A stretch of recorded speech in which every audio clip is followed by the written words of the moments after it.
말씀은 계시록 2장 10절의 후반절에 있는 말씀입니다. 내가 죽도록 충성하라. 그리하면 생명의 면류관을 내게 주리라. 계시록 2장 10절 말씀입니다. 우리 다시 한번 하겠습니다. 시작.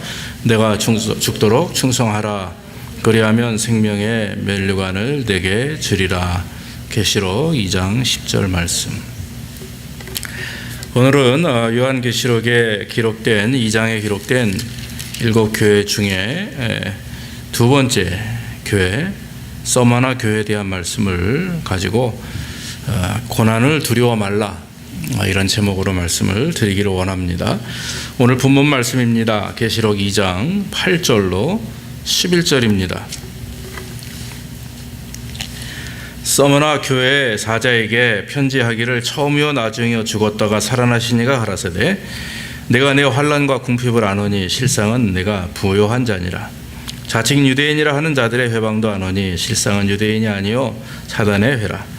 내가 장차 받을 고난을 두려워 말라. 볼지어다 내가 마귀가 장차 너희 가운데서 몇 사람을 오게 던져 시험을 받게 하리니 너희가 10일 동안 환난을 받으리라. 내가 죽도록 충성하라. 그리하면 내가 생명의 면류관을 내게 주리라. 귀 있는 자는 성령이 교회들에게 하시는 말씀을 들을지어다. 이기는 자는 둘째 사망의 해를 받지 아니하리라. 아멘. 고난을 두려워 말라, 이렇게 분명히 주님이 말씀을 하시는 가운데 10절 말씀에 그랬죠. 내가 장차 받을 고난을 두려워 말라. 교회가 고난당하는 말의 의미에 대해서 좀 생각을 해보게 됩니다. 요즘에 한국교회뿐만 아니라 전 세계 교회, 기독교가 많은 질타를 당하고 있습니다. 그러는 부분에 대해서 어떤 분들은 고난의 기간이다라고 말하기도 합니다. 교회가 욕을 먹는다는 거죠. 분쟁이 있고 또 건물을 너무 크게 짓고 또 목회자들과 성도들이 타락하고 이런 부분을 가지고 세상이 손가락질하는 것을 교회의 어떤 핍박이다, 이렇게 말하고 있는 것을 우리가 종종 듣게 됩니다. 그건 분명히 아닙니다. 그것은 교회가 바로 서지 못하기 때문에 또 목회자와 성도들이 바로 서지 못하기 때문에 당연히 얻게 되는 그런 일입니다. 그것을 고난이라고 말하지 않습니다. 오히려 우리는 그런 모습을 보면서 더 돌이키고 회개하고 우리 자신을 하나님 앞에 다시 한번 발견해서 회심하는 그런 일들이 필요하다고 믿습니다. 그런데 오늘 그 본문에 기록되어 있는 그 서머나 교회 7교회 중에 칭찬만 받은 교회가 2교회가 있는데 그 중에 첫 번째 교회가 서머나 교회입니다. 서머나 교회는 성도들이 많지 않습니다. 그건 한 30여 명 모이는 작은 교회입니다. 그럼에도 불구하고 다른 에베소나 또한 다른 교회들보다도 더 많은 그런 칭찬과 주님의 사랑을 받았던 교회입니다. 서머나 교회 성도들이 오늘 얼마나 많은 핍박을 받았으면 주님이 인정하십니다. 내 환난과 또 내 궁핍을 아노니 실상은 내가 부요한 자라. 겉으로는 그와 같이 환난과 핍박을 받았음에도 불구하고 막상 내면은 주님이 평가하시는 그 평가의 내용은 너는 부요한 자라. 가난한 사람이 아니다. 약한 자가 아니다. 너는 부요한 자라. 부요한 자다라고 하는 말 안에는요 참 많은 여러 가지 의미가 있죠. 강하고 담대하며 풍요롭고 그 다음에 정말 하나님 앞에 온전한 자다. 이렇게 온갖 칭찬을 다 받은 말씀, 그 한마디 말씀이 바로 부요한 자다, 그런 것입니다.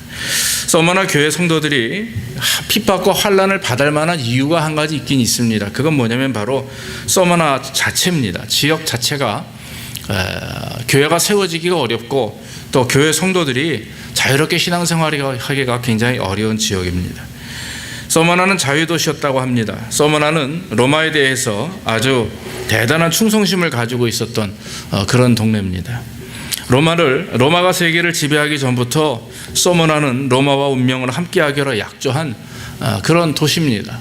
그래서 키케로라고 하는 사람은 말하기를 서머나는 우리의 자랑이며 또 성실하고 또 가장 오래된 우리의 오방이다, 이런 말을 했다고 합니다. 그만큼 그 서머나는 로마에 대한 경외심을 나타냈고 또 그것을 증명하기 위해서 AD 195년에는 세계에서 처음으로 로마의 여신과 로마신을 위한 신전을 세우기도 했다고 기록이 되어 있습니다.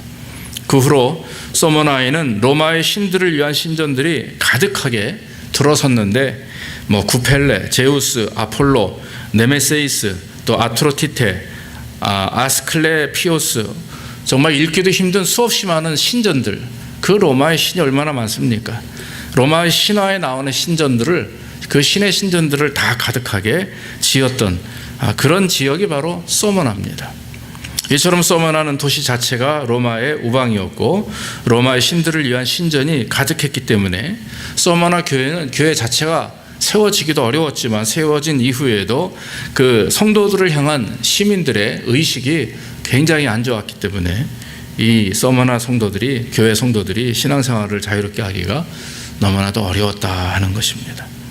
그런데 한 가지 더 이제 힘들었던 부분이 있습니다. 그게 뭐냐면 9절 말씀에도 후반절에 거기 나오죠. 자칭 유대인이라 하는 자들의 회방을 안오니 실상은 유대인이 아니요 사단의 회라 그랬어요. 더 심각한 문제는 뭐냐면은 같은 유대인들입니다. 즉 유대인들, 서머나 교회 성 크리스찬들을 증오하는 그 당시 유대인들이 서머나에 많았습니다. 사실 유대 예루살렘에서부터 이 파송된 그런 사람들입니다. 다시 말하면 크리스찬들을 증오하고 압박하기 위해서 이 유대인 모임에서 파송된 사람들입니다. 그래서 그 사람들이 서머나에 와가지고 하는 일은 그 당시 여러분 그 서머나에 살고 있는 귀족들, 여인들이 그 유대인들에 대한 그런 동경심이 강했다고 그래요. 역사책에 보니까. 이유가 뭐냐면 그 이방 사람들은 자기 남편이나 자기 민족 사람들은 막 여러 신들을 믿고 또 얼마나 로마 사람들이 방탕합니까? 술을 마시고 파티를 벌이고 막 성적인 어떤 부분들이 타락돼 있고, 그러니까 부인들이 그게 불만이었었어요. 귀족들이. 그런데 유대인들을 가만히 보니까 이 유대인들을 와서 살아가는 모습을 보니까 굉장히 전통적이고 율법적이고 윤리적이에요. 굉장히 법을 지키고 그 하나님의 말씀이라는 것을 율법을 지키기 위해서 정말 생명을 다하는 사람들입니다. 그걸 보니까 그 마음에 유대인에 대한 동경을 갖게 되는 거예요. 그러면서 그 귀족들이 유대인들을 향해서 좋은 모습을 갖고 있으니까 이 유대인들이 어떻게 하냐면은 그 귀족들을 설득합니다. 뭐라고 설득하냐면은 유대인은 참 그 크리스찬들 나쁜 사람들이 있는데 그 사람들은 옛날에 유대인이었지만은 이제는 혼합주의가 돼가지고 이상한 그 이단을 믿고 그런다. 그러면서 여러 가지 이유를 얘기해요. 조금 이따 제가 그 자세한 내용을 말씀드리겠지만, 그러면서 귀족들을, 부인들을 설득해서 뭐냐면 당신 남편에게, 당신 가족에게 가가지고 이 크리스찬들, 이 서머나의 지역에 발을 못 디디도록, 교회가 성장하지 못하도록, 여기서 뿌리받지 못하도록 이렇게 다 추방해야 된다. 이런 식으로 간접적으로 유대인들이 핍박을 하기 시작을 합니다. 그러면서 로마 자체에서 서머나 교회에 대한 그 핍박이 굉장히 심했다라고 하는 말이 있습니다. 특히 폴리갑이라고 하는 사람 여러분 우리 잘 아시죠? 이 사도 요한의 제자입니다. 폴리갑은 서머나 교회의 감독이었고 목회자였습니다. 그런데 이분이 AD 이제 155년경에 155년 2월 23일 정확하게 이제 순교한 날짜가 나오는데 AD 155년 2월 23일 날 순교를 당하셨는데, 그 당시 그 서머나 지역의 총독이 스타티우스라고 하는 사람입니다. 그런데 이 사람이 또 공교롭게도 폴리갑과 어릴 적 친구입니다. 그런데 폴리갑은 크리스찬이 되었고 이 스타티우스는 서머나 지역의 총독이 되었죠. 근데 이제 서머나 지역에서 로마의 명을 받고 이제 박해를, 크리스찬 박해를 하는데 폴리갑을 잡아다 놓은 거예요, 사람들이. 그래서 이제 원형 경기장 앞에서 이제 사다들이 있고 그러죠. 그런데 그 스타티우스 유명한 사람입니다. 크리스찬 11명을 잡아다가 사자밥이 되게 했던 사람이에요. 그 이후로 계속해서 크리스찬들을 미워했던 사람인데 딱 잡아왔는데 자기 옛날 친구란 말이에요. 그러니까 폴리갑을 개인적으로 부릅니다. 그러면서 스타티우스가 그래요. 야, 그냥 너 여기서 가이사가 주님이시다 이렇게 한마디만 해라. 그러면은 그동안 있었던 걸 다 내가 용서해주고 너 살려줄 테니까, 옛날 생각을 해서 내가 살려줄 테니까 그렇게 하라 그래요. 그때 이제 폴리갑이 한 유명한 얘기가 여기 나오는 겁니다. 주님께서는 나를 86년 동안 한 번도 나에게 섭섭해 하신 적이 없다. 나를 서운하게 하신 적이 없는데 어떻게 내가 주님을 모른다고 말할 수 있느냐. 그건 아니다. 나는 그렇게 할 수 없다라고 단호하게 그 사람에게 그런 말을 한 것입니다. 여러 차례 설득을 했지만 결국 폴리갑은 자기 그 믿음을 굳히지 않고 포기하지 않고 끝까지 주님을 바라보았다라고 하는 것입니다. 성난 군중들은 이 폴리갑의 행동을 보고 사자박입이 되게 하는 것도 아깝다. 아예 우리들 보는 앞에서 화형을 시켜서 저 사람을 죽이자. 그래가지고 결국에는 그 사람들 보는 앞에서 화형을 시킵니다. 그런데 화형을 하는 중에 거기에 이제 그 순교 현장을 목격했던 어떤 사람이 증언하기를 이렇게 증언합니다. 불길이 크게 솟아있을 때에 우리는 기적을 보았습니다. 불꽃은 마치 바람을 맞은 도처럼 아치 형태를 이루어 순교자 폴리갑의 육체를 불의 담처럼 에워쌌고 그 가운데 있는 폴리갑은 전혀 불타지 않았습니다. 그래요. 화형을 시켰는데 폴리갑 주변으로 둥그렇게 원형이 쌓이면서 불이 폴리갑을 죽이지 않은 거예요. 한마디로 몸에 하나도 데운 게 없어요. 한마디로 뭡니까? 다니엘의 세 친구가 불못에 들어가서 머리 하나 끄슬림이 없듯이 폴리갑이 실제적으로 그런 일이 있었다고 하는 거죠. 근데 나중에 그 역사에 보면 이런 전설이 나옵니다. 거기에 폴리갑이 죽줄 안 한 거예요. 그러니까 군사 한 사람이 뛰어내려가지고 긴 칼을 가지고 폴리갑의 배를 찔러 죽였는데 배에서 흘러내려오는 피가, 그 피가 얼마나 많았는지 그 화형장에 있던 불씨를 다 꺼쳤다. 불을 다 껐다. 이런 기록이 역사책에 기록이 나와 있습니다. 참 대단한 일이죠. 근데 당시에 폴리갑이 화형 당할 때 그 자리에 있었던 화가한 사람이 있습니다. 레이몽드 페레라고 하는 화가인데요. 그림을 한번 보여주십시오. 거기에 폴리갑이 화형 당하는 모습을 그리면서 거기 보면 여러분 오른쪽에 손 묶인 사람 하나 있죠. 여러분 보시기에 왼쪽에 여기 지금 군사가 하나 있고 그 다음에 이제 죽이라고 명령하라고 불을 지피는데 저 오른쪽에 코수염 난 하얀 옷 입은 사람이 레이몽드 페레입니다. 거기에 있을 사람이 아닌데 자기 자신이 그림을 그리면서 이런 생각을 했다고 그래요. 그 나중에 간증이 내가 만약에 폴리갑 다음으로 순교당할 사람이라면 나도 폴리갑과 같이 저렇게 담대하게 나설 수 있을까? 그 생각에 사로잡혀가지고 말이죠. 거기에다가 없던 그림이에요. 없는 사람이에요. 자기를 집어넣은 거예요. 거기다가. 그래서 그게 아주 유명한 그림이 되었습니다. 여러분은 어떠세요? 여러분 만약에 그 다음 순서가 우리라면 어떻게 하시겠어요? 집사님이라면 어떻게 하시겠어요? 진짜 폴리갑과 같이 저 화형장 앞에서도 하나님의 어떤 그 은혜를 저버리짐이 없이 서 있을 수 있을까? 그런 생각을 해보게 됩니다. 서머나 교회는요, 이 환난과 시험이 참 많았던 교회라고 알려져 있습니다. 그런데 주님께서 서머나 교회를 향해서 말씀하시기를 환난과 궁핍을 잘 이겨낸 실상은 부유한 자다. 그렇게 말씀하고 있습니다. 서머나 성도들은 믿음을 잘 지키기 위해서 어떤 환난이나 특히 그 경제적인 궁핍을 잘 이겨낸 사람입니다. 환난이나 궁핍, 환난은 핍박을 말하죠. 궁핍은 가난함을 말하는데 여기서 그 환난과 궁핍에 대해서 이 진정한 의미가 세 가지가 있습니다. 첫째는 고난입니다. 고난은 압박감이라고 하는, 헬러로 말하면은 아주 무거운 중후한 중압감입니다.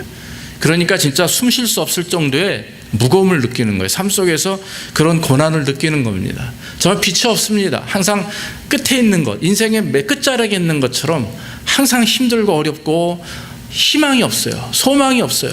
여러분 제일 힘든 게 뭡니까? 소망이 없다는 거 아닙니까? 그게 굉장히 힘든 일이죠. 그런데 이 크리스찬들은 그 당시 고난을 받는데 얼마나 심한 고난이면 하루하루에 소망이 없었다라고 하는 겁니다. 그러니까 육신적인 소망은 없었다는 거예요. 그러나 그들이 이길 수 있는 이유는 하나님에 대한 비전, 하나님에 대한 그런 비전이 있었다고 하는 거죠. 우리는 스스로 소망이 없다고 생각할 수가 있습니다. 그러나 여러분 하나님은 그러지 않아요. 하나님이 살아계시면 그것이 비전입니다. 믿습니까? 그것이 은혜예요. 그 다음에 빈곤입니다. 빈곤. 그 빈곤 자체가 누가복음 6장 20절에 보면 가난한 자는 복이 있다 그랬어요. 또 고린도후서 6장에서도 가난한 자 같으나 많은 사람을 부욕해 하는 사람들이다. 이렇게 고린도의 교회를 향해서 말씀을 했습니다. 이 빈곤이라고 하는 것은 그 당시 이스라엘 백성들이 서머나 교회 이제 이스라엘 교인들이 하급 노예 신분을 가졌습니다. 그래서 많은 사람들이 노예였다고 그래요. 그래서 식량을 공급받아야 됩니다. 로마 사람들에게 식량을 공급받아야 돼요. 시에 가서 공부를 받아야 되는데 그 사람들이 자체적으로 장사를 하고 뭘 하려고 그러면 길드라고 해서 그 상업 모임에 거기에 포함이 돼야 됩니다. 가서 이름을 집어넣고 스스로 거기에 이제 가입이 돼야 되는데 가입이 되기 위해서는 한 가지 제일 중요한 첫 번째 요인이 가이사가 나의 주님이다라고 하는 고백을 해야 되는 거예요. 그러니까 그걸 할 수가 없는 겁니다. 그걸 할 수가 없으니까 못하는 거죠. 안 하는 거죠. 그랬더니 그 상업조합 모임에 가면 서로 이렇게 상부상조되고 뭐 돈도 빌려주고 물건도 대주고 하는데 그걸 안 하고 혼자 딱 그냥 고집세게 말이죠. 믿음으로 하질 않으니까 당연히 신분이 어떻습니까? 노예 신분에서 바뀌지도 않고 보급되는 음식 외에는 먹을 수가 있는 게 없습니다. 심지어 조금이라도 정말 강아지라도 키우고 양이라도 닭이라도 키우면 이 반기독교인들이 와가지고 어느 날 그걸 다 뒤집어 엎어버리고 죽이고 가져가고 도둑질하고 그래서 가난함이 끊이지 않는 거예요. 정말 끝이 없는 가난함을 경험했던 것입니다. 그리고 투옥되었습니다. 요한은 10일간 환난을 받을 것이라 말했는데 어떤 책에 보니까 어떤 주석에는요 10일간이라는 말의 의미를 10명의 로마 황제를 말하게 돼요. 왜냐하면 이후로 10명의 한 2, 300년 동안 그 로마 시대가 멸망하는 그 시간까지 말이죠. 계속해서 크리스찬들이 핍박을 받았단 말이에요. 그러니까 여러분 기독교가 로마의 어떤 인정을 받았던 해가 AD 330년이에요. 그런 자그마치 330년 동안 예수님이 돌아가신 이후에 300년 동안 기독교는 핍박을 받았던 겁니다. 그러니까 거기에 그런 해석이에요. 뭐 로마 황제 10명. 그런데 사실 그것보다도 중요한 것은 10일이라고 하는 말의 의미는 짧은 기간, 즉 끝이 있다라고 하는 걸 말하는 겁니다. 너의 환난이 언젠가 끝날 것이다. 조금만 인내하라. 조금만 참으라. 주님께서 오시는 그날, 이 세상에 하나님의 나라가 펼쳐지는 그날 그 고통과 어려움은 다 사라질 것이다 라고 하는 어떤 희망의 메시지예요. 그러니까 고통받는 서머나 교인들에게 가장 큰 축복의 말씀이 그겁니다. 10일만 참아라 말이에요. 그렇잖아요. 여러분 병석에 있는 사람들 죽어가는 영혼들을 향해서 조금만 참아라 나을 것이다. 치료할 것이다. 주님이 생명을 주실 것이 이런 얼마나 기쁜 일입니까? 그런 의미에서 주님은 그렇게 사도 요한을 통해서 서머나 교회에게 힘을 주시는 말씀을 하셨다고 하는 것을 우리가 성경을 통해서 볼 수가 있습니다. 하여튼 그 당시 유대인들이 얼마나 악랄한지요. 사단의 회라고 했지 않습니까? 성경에도. 그런데 역사책에 보면 그런 얘기가 나오더라고요. 왜 유대인들이 귀족의 여인들을 설득시켰는지, 그 다음에 그 서머나 성도들을 어떻게 정말 비방을 했으면 그 서머나 지역에 있는 모든 사람들이 교회를 나가지 않는 거죠, 당연히. 계속 핍박만 받는데 그런 얘기를 한 겁니다. 뭐냐면은 성찬식을 하는 걸 보고 저거 봐라. 저거는 뭐냐 하면은 사람의 살과 피다 이거예요. 쟤네들은 식인종이다. 이렇게 얘기를 하는 겁니다. 성찬식에 그들이 먹는 빵과 포도주를 피라고 그게 내 몸이요. 내 피다라고 주님이 말씀하신 것을 듣고서는 너희는 사람의 몸과 사람의 피를 마시는 야만인이다. 또 식인종이다. 그렇게 떠들고 다녔고요. 공동 식사가 있답니다. 아가페라고 하는 이름의 공동 식사가 있는데 모여가지고 음식을 먹어요. 근데 그 사람들은 이 서머나 지역인 유대인들이 뭐라고 얘기하냐면은 모여가지고 정욕과 부도덕에 어떤 방탕한 모임을 갖는다. 맨날 땅속에서 아니면 남들 모르게 자기들끼리 모여가지고 딴짓한다. 이런 얘기를 하는 거예요. 가족 중에 한 사람은 예수를 믿고 한 사람은 예수를 믿지 않으면 문제가 되잖아요. 그러니까 기독교는 가정을 파탄하는 종교다. 이렇게 공식적으로 얘기했고, 가이사가 주라는 말을 거부하는 자들에게 정치적인 그런 반역자라고 죄를 뒤집어 씌워서 계속 잡아가고 죽이기도 했습니다. 마지막으로 기독교인들을 그 화염과 파괴로 끝나는 세계에 대해서 말한다 해가지고 방화범이라고 그래요. 왜냐하면 주님이 뭐라고 말씀하세요? 물로 심판하지 않고 이제 불로 심판하겠다 하는 말씀을 하죠. 그런 말씀을 하시면서 이제 앞으로 오신 심판에 대한 예언을 하고 그런 말씀을 증거하면 이 사람들은 그걸 듣고 저 사람들은 방화범이다 그래요. 그래서 여러분 네로 황제 아시다시피 로마에 불을 지르지 않습니까? 미친 사람이죠. 그리고 나서는 그 불지르는 걸 누가 불질렀다고 그래요? 크리스찬들이 불질렀다 이렇게 누명을 씌우기도 하지 않았습니까? 참 우리가 이렇게 돌이켜보면 지금 우리의 신앙생활에 환난이나 핍박이 과연 있는가 그런 생각이 들 정도로 이 서머나 교회 크리스찬들의 환난과 핍박은 이루 말할 수가 없습니다. 그거는 우리가 상상할 수가 없는 거죠. 어떤 분들은 그런 말을 해요. 뭐 남편이 예수 믿게 하고 좀 그러면 예수 믿는데 핍박한다고 그러고 그래요. 또 교회가 무슨 일을 하면 뭐 세상에 좀 손가락질을 하면 교회를 핍박한다고 그러고 그거는 이런 핍박과 환난과 궁핍에는 비교가 되지 않는 일입니다. 정말 마지막 때가 되고 주님의 날이 오히려 그 전까지 우리가 당하는 핍박과 환난은 여러분 지금은 아무것도 아니에요.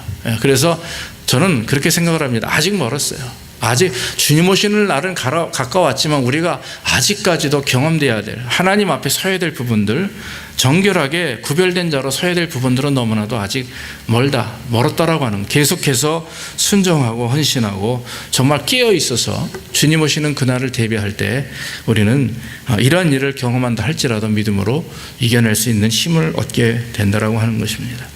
주님께서 환난과 궁핍 중에 있는 부유한 자임을 칭찬한 그런 서머나 교회를 향해서 두 가지 큰 축복의 말씀을 합니다. 첫째는 뭡니까? 내가 죽도록 충성하라. 그리하면 생명의 면류관을 너에게 주겠다 그랬습니다. 죽기까지 충성하라 이럽니다. 여러분 죽도록 충성하라. 죽기까지 충성하라. 아니 죽을 정도까지 충성하라 이거예요. 과연 그게 뭡니까 여러분? 우리의 신앙생활 속에서 죽기까지 죽을 정도까지 아예 목숨을 다 내어놓고 참 이렇게 말하기도 제가 부끄러울 정도로 죽기까지라고 하는 말 자체가 그것은 사실 단어나 문장으로 표현되기 어려운 일입니다. 한 가지 이제 제가 주기철 목사님을 굉장히 존경합니다. 저희 집사람이 다니던 예전에 교회 거기 이제 주기철 목사님의 아드님과 그 손자가 다니셔서 제가 그분들을 알아요. 이제 직접 그분들에게 들은 말씀은 아니지만 제가 이렇게 책들을 보면서 주기철 목사님 아시다시피 1894년도에 태어나셔가지고 97년도에 태어나셔서 1944년도에 돌아가셨어요. 순교하셨죠. 만 47세의 젊은 나이에 순교하셨습니다. 주기철 목사님이 일본 시대 이후에 신사참배를 거부했던 분입니다. 총 5번의 옥고를 치르고 고문을 당했는데 5번째 주기철 목사님 사진 좀 띄워주세요. 5번째 이제 감옥에 들어가셔서 순교하셨어요. 근데 이제 그 4번째 감옥에 들어가셔서 고문을 당하시던 중에 그러고 나서 이제 감옥에 들어와서 느끼신 거예요. 이거 내가 조만간에 이제는 죽겠다. 벌써 이 몸이 이미 이제 그냥 죽어가고 있는 거죠. 그래가지고 그 편지를 종이하고 연필을 얻어가지고 이제 편지를 씁니다. 거기 뭐라고 쓰냐면은 여보 내가 몸이 부어올라서 터질 지경이요. 8일 후에는 8일 후에는 아무래도 내가 하늘나라에 주님을 만날 것 같소. 소천할 것 같소.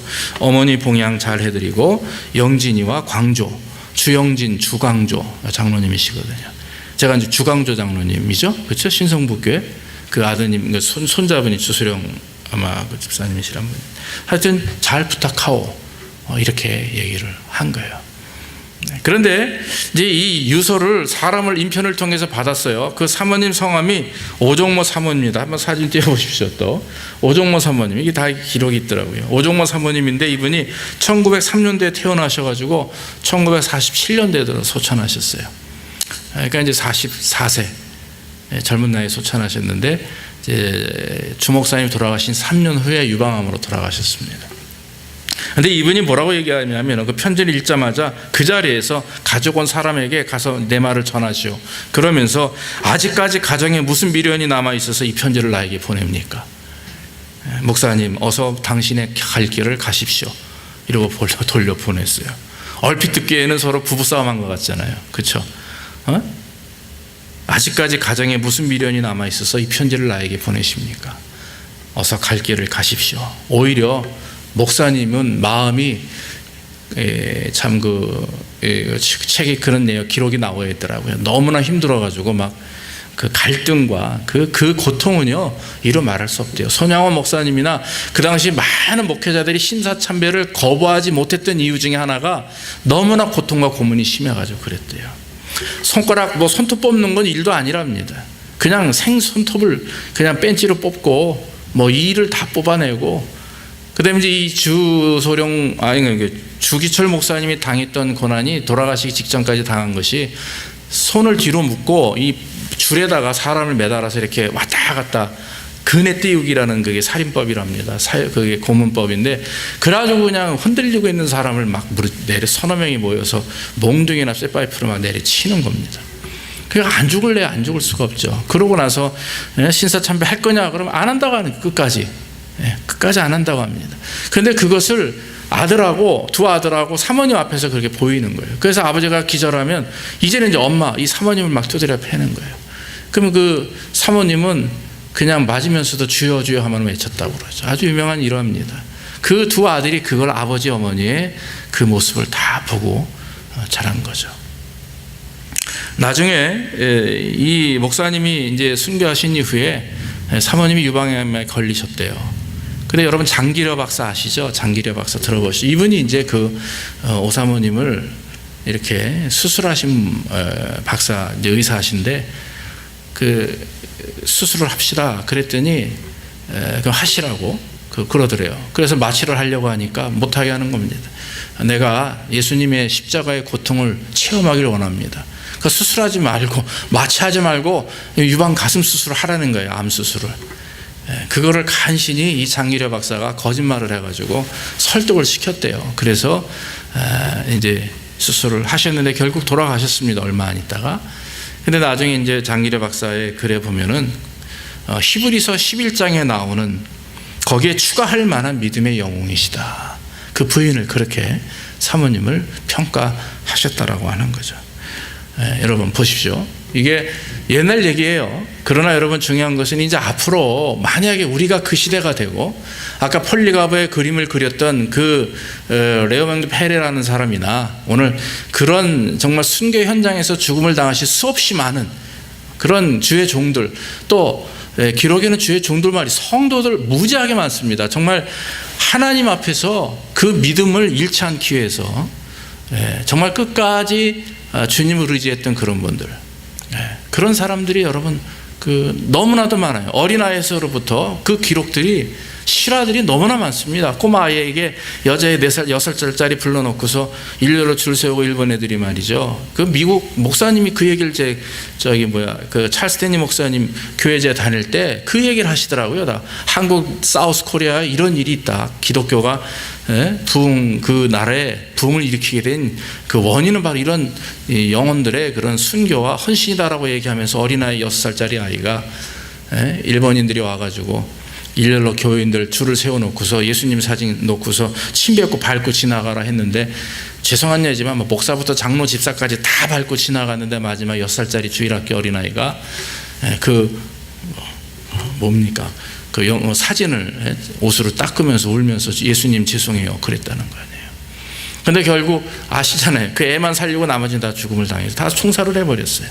어린애한테 진짜 네가 믿는 사람이다. 일본 사람이 감동했다고 하는 거죠.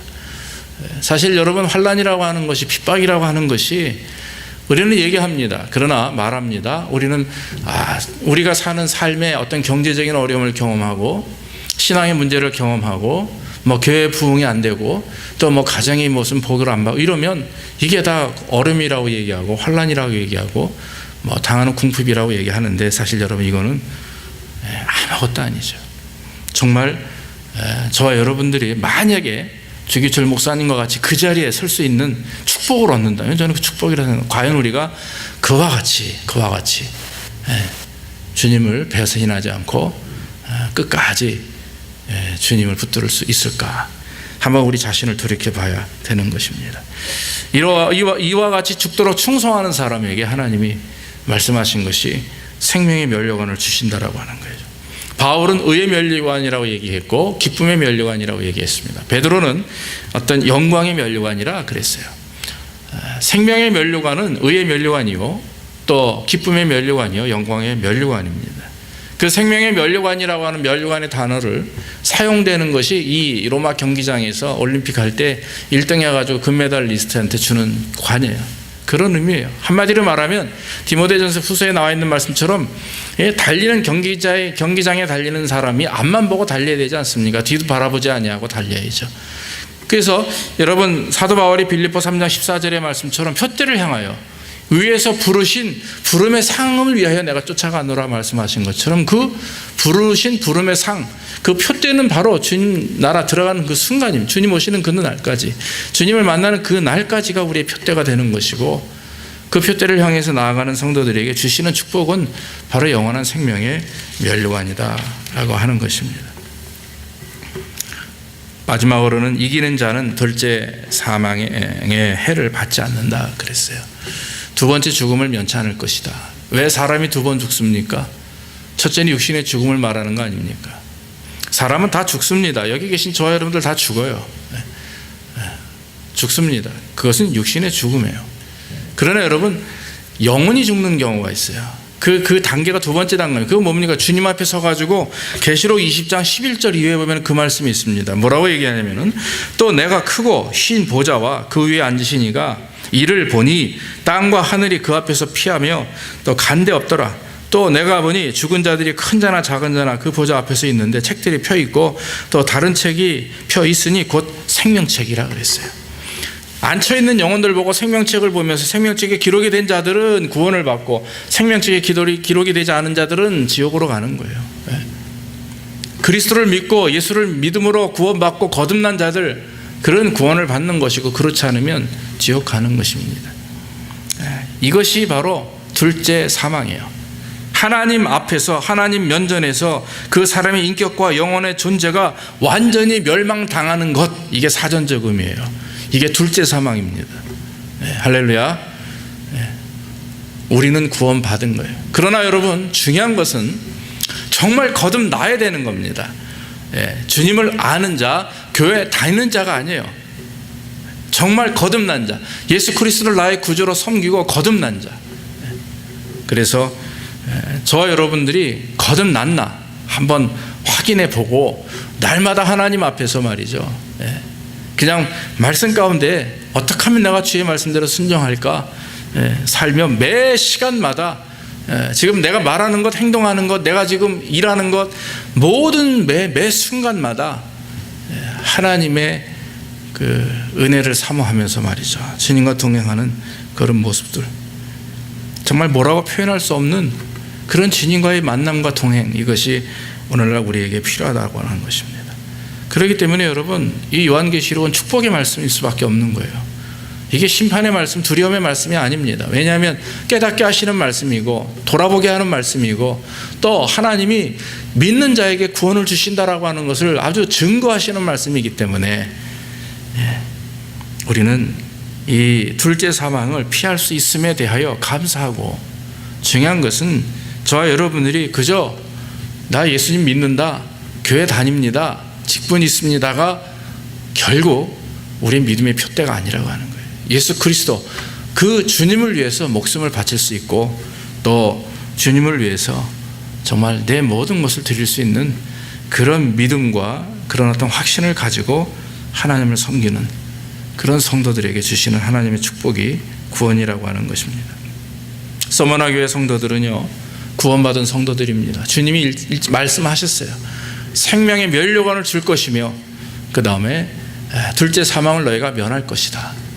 그들이 그와 같은 환난과 어려움 속에서 비록 부흥되지 않는 교회고, 또 자랑스럽게 신앙생활할 수 없는 교회고, 그리고 남들에게 드러내놓고 내가 크리스찬이라고 말할 수 없는 그런 교회가 서머나 교회였지만, 그 온갖 핍박과 환난과 공핍함을 당했지만, 그러나 그들은 실상 부요한 자다.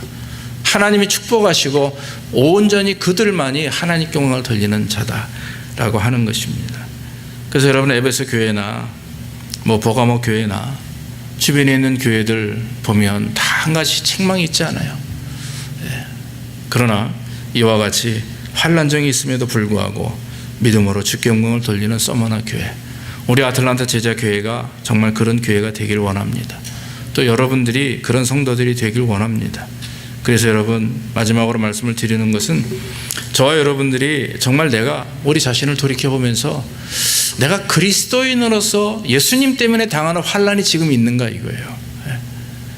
여러분, 정말 신앙생활을 바로 하고 신앙생활을 온전히 하려고 하면은요, 환난이 있어요. 근데 그냥 대충 그때 합리적으로 정말 이렇게 저렇게 눈치 보면서 하다 보면 환난이 별로 없습니다.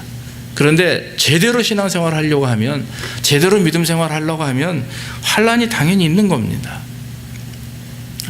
뭐 예수 믿는데 뭐 하나님이 다 주신 거니까 뭐 그냥 직업도 좀 이렇게 하시면 되고 뭐 저러면 이렇게 하면 되고, 그게 아니죠. 이제는 정말 정확하게 하나님 말씀 앞에서 지킬 건 지키고, 아니면 단호하게 아니라고 할 수 있는 그런 어떤 확고한 그 결단력도 우리에게 필요한 거예요. 그래서 죽도록 충성하라는 말씀이 과연 우리가 얼마나 삶 속에서 죽기까지 순종할 수 있고 죽기까지 내 자신을 포기할 수 있는 마음의 준비가 되어 있는가 한번 돌아보길 원합니다. 그래서 여러분, 순교한 분들, 뭐 선교사님들도 우리가 배우고 그러지만, 선교사님이든 교회 종 목회자들은 뭐 성도님들이든 중요한 건요, 직분이 중요한 게 아니에요. 현재 삶 속에서 어떻게 순교자로서의 삶을 살아가느냐 이거예요. 순교자는 뭡니까? 주를 위해서 자기를 버리는 사람을 순교자라고 얘기합니다. 사도들도 순교자였습니다. 사도는 아포스톨은 살아서 주님을 바라본 자들, 그래서 증거하는 자들을 사도라고 했어요. 근데 그 사도들은 순교자, 사도라고 하는 자체가 순교자는 아니었습니다. 그러나 사도들이 순교했기 때문에 사도들도 이제 순교자가 된 거예요. 주를 위해서 목숨을 버린 거죠. 11명의 제자들 가운데, 사도 바울까지 12명의 사도들 가운데 오래 산 사람은 사도 요한밖에 없대요. 왜 하나님이 그 사람 생명에 연장시켜 주신지 아세요? 요한계시록 기록하게 하기 위해서. 유배시켜가지고 말이죠, 밥 먹으면서 이 계시록 쓰고 그러고 나서 돌아가셨어요. 그런데 그 외 모든 분들은, 인도에 가서 복음을 증거했던 도마, 거기서도 참수형 당하고, 바울, 베드로, 뭐 모든 사람들이 다 아주 심각한, 우리가 생각하는 참 참혹한 죽음을 경험했어요. 그게 순교라고 하는 것입니다. 그런데 앞으로 크리스천들이 나도 순교자가 될 수 있다라고 하는, 그래서 순교에 대한 두려움을 갖는 게 아니라 저와 여러분들이 순교에 대한 어떤, 정말 그것도 하나님의 축복이고 은혜다. 그래서 여러분, 천국에 가면 주님 앞에 모여있는 자들 중에 첫 번째, 가장 맨 앞에 있는 사람들이 순교자라는 거예요. 24 장로들과 같이 정말 주님 앞에서, 그 사람들이 다 하나님의 백성들이요, 주를 위해서 목숨을 바쳤던 순교자들이에요. 그냥 평생에 신앙생활을 잘하다가 천국 간 백성이 아니라 아예 주를 위해서 목숨을 바쳤던 사람들. 그래서 무슨 이유이든 간에 주를 위한 이유여서 그 사람들이 죽음을 당한 그런 하늘나라에 간 사람들, 우리는 순교자라고 하는 것입니다. 그러니까 우리가 여러분, 남은 신앙생활을 순교자적인 어떤 생활 마음을 가지고 신앙생활을 해야 되는 거죠. 모쪼록 오늘 말씀을 통해서 우리의 신앙을 한번 각성해 보시고, 저와 여러분들이 정말 내가 이 땅에 살아가며 얼마나 주를 위하여 고통을 당하고 있는가, 얼마나 예수 그리스도 이름으로 말미암아 내가 정말 하나님의 일을 하기 위해서 어려움도 당하고 빈곤도 얻고, 또 이런 모습들을 바라보면서 우리 자신이 정말 주님 오시는 그날까지 순교자로서, 또 하나님의 성도로서 온전한 삶을 사는 그런 저와 여러분들이 되기를 간절히 바랍니다. 기도하겠습니다. 주님, 오늘 서머나 교회 말씀을 통해서 앞으로 교회가 어떤 모습으로 가야 될지, 또 우리 성도들이 어떤 신앙생활을 해야 될지를 알게 하시니 감사합니다. 오늘날 세대가 하나님 너무나도 편안하고 합리적이고, 또 참으로 하나님, 우리가 신앙을 지키기 어려울 정도로 혼탁한 세상입니다. 그러나 주님, 이럴 때일수록 우리의 마음을 주장하시고, 정말 하나님 성경의 본이 무엇인지, 주님이 원하시는 신앙인의 모습이 어떤 것인지 다시 한번 돌아보게 하셔서, 우리 교회도 서머나 교회와 같이 환난과 어려움을 당할 때 주님을 버리고 도망가는 교회가 아니라 정말 주님 앞에 살아남는, 그래서 환난과 핍박을 받으나 내가 실상은 부유한 자다 말씀을 들을 수 있는 그런 아름다운 교회, 정말 주님 앞에 세워져 있는 교회가 될 수 있도록 인도해 주시옵소서. 우리의 삶이 날마다 하나님 주님으로 의지하되, 그저 세상과 타협하며 세상과 손잡고 살아가는 그런 비굴한 인생이 되지 않게 하시고 정말 하나님 말씀대로 살면서 주의 뜻대로 살기 위해서 주님 앞에 바로 설 수 있는 우리의 모습이 될 수 있도록 인도해 주시옵소서. 모든 걸 주님께 의지하옵고 예수님의 이름으로 감사하며 기도하옵나이다. 아멘. 383장 찬송하시면서 예물 드리겠습니다.